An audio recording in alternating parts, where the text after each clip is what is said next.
سیدہ کے وصال مبارک کی احوال و کیفیات کیا ہیں؟ آپ کی تجہیز و تکفین کا کچھ ارشاد فرمائیے۔ قبلہ ڈاکٹر صاحب، آپ نے جس بات کی طرف متوجہ کیا ہے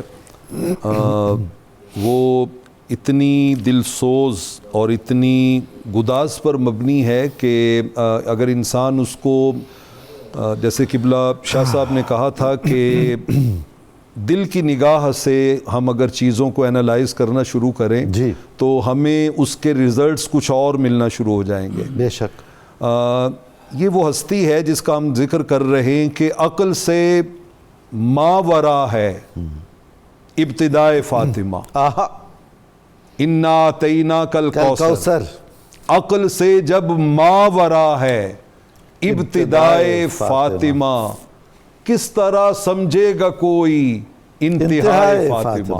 بے شک۔ اور انتہائے فاطمہ کا ایک ہلکا سا نظارہ ہے، یا اہل الجم نکسوا رؤوسکم غضوا ابصارکم حتی تمر فاطمہ ما 50,000 جاریۃ وفی روایت ما 70,000 جاریۃ۔ اللہ اکبر۔ اے میدان معاشر میں آنے والو، اپنی گردنیں جھکا لو، نگاہیں جھکا لو، مخدومہ کونین کی سواری گزرنے والی۔ تو وہ کیا محبتوں کا خراج ہے۔ عقل سے جب ماورا ہے ابتدائے فاطمہ، کس طرح سمجھے گا کوئی انتہائے فاطمہ۔ اور ممبر احمد پہ جو دعویٰ سلونی کا کرے، سبحان اللہ، ممبر احمد پہ جو دعویٰ سلونی کا کرے، اس علی کو دے رہی ہوتی ہے رائے فاطمہ۔ اس کے پیچھے جو وزڈم ہے وہ مخدومہ کونین کا بھی شامل ہوتا ہے۔ سبحان اللہ۔ یہاں پر مجھے آپ جس سوال کی طرف آپ نے متوجہ کیا، رحمت کونین صلی اللہ علیہ وسلم کے مرض وصال سے میں اسے جوڑنا چاہتا ہوں، ظاہری حیات طیبہ سے۔ آپ آئیے ملاقات کے لیے، کریم آقا نے پاس بلایا ہے، کان میں کچھ کہا ہے، سیدہ بے ساختہ آپ کی آنکھوں سے آنسوؤں کی برسات، اور آپ اتنا زیادہ اشک باری کی ہے آپ نے۔ ام المومنین سیدہ عائشہ صدیقہ رضی اللہ تعالیٰ عنہ کہتی ہیں میں دیکھ رہی ہوں۔ تھوڑی دیر گزری، آقا نے پھر بلایا ہے، اور بلا کے پھر کان میں کچھ کہا ہے، اور اب کی بار سیدہ کے چہرہ مبارک پر خوشیوں کا ایک جہان آباد ہو گیا، ایک کہکشاں مچلنے لگی ہے۔ کہتے میں نے پوچھا کہ رحمت کونین نے، بابا نے آپ کے کان میں 2 مرتبہ بلا کے کیا کہا، اور آپ کے بالکل ہی برعکس رد عمل سامنے آئے۔ کہتی ہیں، فرمانے لگی کہ میں راز کی بات آپ کو کیوں بتاؤں، میں نہیں بتاتی راز کی بات۔ کہتے جب آقا کا وصال ہو گیا نا تو تب میں نے پھر تجسس تھا، میں نے پوچھا تو آپ نے کہا کہ جب پہلی بار بابا نے مجھے بلایا نا اور میں رو پڑی تھی اور مجھ سے ضبط نہیں ہو رہا تھا، کریم آقا علیہ السلام نے میرے کانوں میں کہا کہ فاطمہ بہت جلد میں دنیا سے رخصت ہونے لگا۔ اللہ اکبر۔ بہت جلد میں دنیا سے رخصت ہونے لگا ہوں۔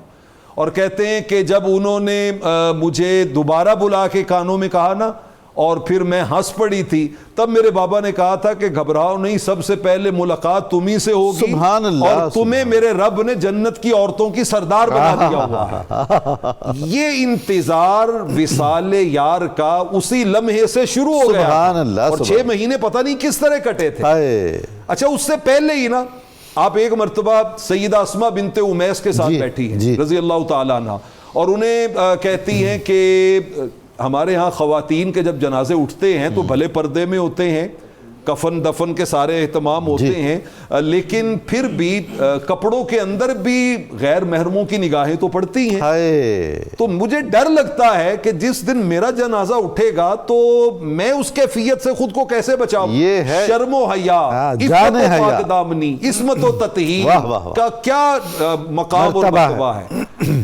حضرت اسماء کہتی ہیں میں نے کہا کہ میں جب ہجرت کر کے حبشہ گئی تھی نا تو وہاں پر میں نے دیکھا تھا کہ وہ جب اپنی خواتین کو اس طرح لے کے جاتے ہیں تو وہ چارپائی کے اوپر کھجور کی ٹہنیاں لگا کے اس کو کور کر لیتے ہیں۔ اچھا، آپ نے فرمایا کہ کھجور کی ٹہنیاں منگوائی جائیں، چارپائی بچھائی گئی، ٹہنیاں منگوائی گئی، کہا مجھے بنا کے دکھاؤ۔ اللہ اکبر۔ جب وہ اس طرح کا وہ انہوں نے بنا کے دکھا دیا ٹہنیوں کے، جو اوپر سے بالکل ڈھکا ہوا کسی کی نظر پڑتی نہیں ہے، تو مخدومہ کونین کی خوشی دیدنی تھی، خوشی دیدنی تھی۔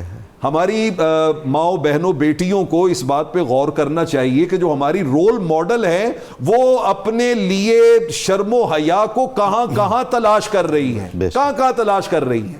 اچھا، جب آپ کا وقت وصال آیا ہے تو آپ کی بہت ہی ایک قریبی خادمہ حضرت سیدہ سلمہ جی رضی اللہ تعالی عنہا، اور یہ بات شاید آن لائن آج پہلی بار ناظرین سنیں کہ یہ حضرت ابو رافع کی زوجہ تھی، رحمت کونین کے آزاد کردہ غلام حضرت ابو رافع ان کی زوجہ تھی، اور ان کے آگے بیٹے تھے علی بن ابی رافع جو حضرت مولا کائنات علی شیر خدا رضی اللہ تعالیٰ عنہ کے فائنانس منسٹر تھے، آپ کے وہ وزیر خزانہ تھے، ان کی امی جان تھی۔ اچھا، ان کا اعزاز کیا ہے کہ رحمت کونین کے کاشانہ نور پہ جب آپ کے لخت جگر حضرت سیدہ ابراہیم کی پیدائش ہوئی ہے تو وہ جو ایک ہیلتھ ورکر موجود ہوتی ہے خدمت کے لیے، آج کی زبان میں جسے آپ ڈاکٹر کہہ لیں، گائنیکالوجسٹ جو ہوتی ہیں، وہ فرائض حضرت یہ جو حضرت ابو رافع کی زوجہ تھی حضرت سلمہ انہوں نے ادا کیے۔ اچھا، جب حضرت امام حسن پیدا ہوئے تب بھی یہ فرائض انہوں نے ادا کیے، جب امام حسین پیدا ہوئے تب بھی یہ فرائض انہوں نے ادا کیے۔ یہ گھرانہ نبوت کی آفیشیل خدمت گزار تھی، ماشاءاللہ، کیا وہ پاس ہے مرز وصال میں۔ وہ کہتی ہیں کہ ایک دن اچانک سیدہ کی طبیعت اتنی حشاش بشاش ہو گئی کہ میں نے کہا اللہ کا شکر ہے کہ اب تو لگتا ہے جیسے سیدہ کو کچھ بھی صحت ہو گئی، کچھ بھی نہیں ہے۔ کہتے ہیں سیدہ نے کہا یا اماں پانی رکھو، میں نے غسل کرنا ہے۔ اچھا، پانی رکھوایا، کہتے ہیں اس کے بعد آپ نے غسل کیا، پھر کہا ماں میرے کپڑوں میں جو سب سے خوبصورت کپڑے ہیں نا وہ نکال کے لاؤ، وہ زیب تن کیے۔ پھر کہا کہ میری چارپائی، میرا بستر باہر سین میں بچھاؤ، وہ بچھایا جہاں پہ لوگوں نے آ کے خواتین نے آنا تھا افسوس کے لیے۔ پھر اس کے اوپر لیٹ گئی، رخ کیا قبلہ کی طرف، ہاتھ رکھا سنت طیبہ کے مطابق رخسار کے نیچے، اور کہا یا اماں انی لمقبوضن، اللہ والوں کا ذرا مقام و مرتبہ دیکھیں، کہا اماں میں جا رہی ہوں، سبحان اللہ، انی لمقبوضۃ، میں جا رہی ہوں۔ بس یہ کہنے کی دیر تھی کہ جہاں قفس انصری سے پرواز کر گئی اور آپ اللہ کے حضور میں پیش ہو گئی۔ چلو سلام کریں اس کے آستانے کو، چلو سلام کریں اس کے آستانے کو، حسین پال کے جس نے دیا زمانے کو، سبحان اللہ، حسین پال کے جس نے دیا زمانے کو، مخدومہ کونین کے ہم پہ جتنے احسانات ہیں، ہماری نسلیں بھی ان کے گرد راہ پہ قربان ہو جائیں تو ان احسانات کا بدلہ نہیں چکایا۔ کوئی شک نہیں ہے، کوئی شک نہیں ہے۔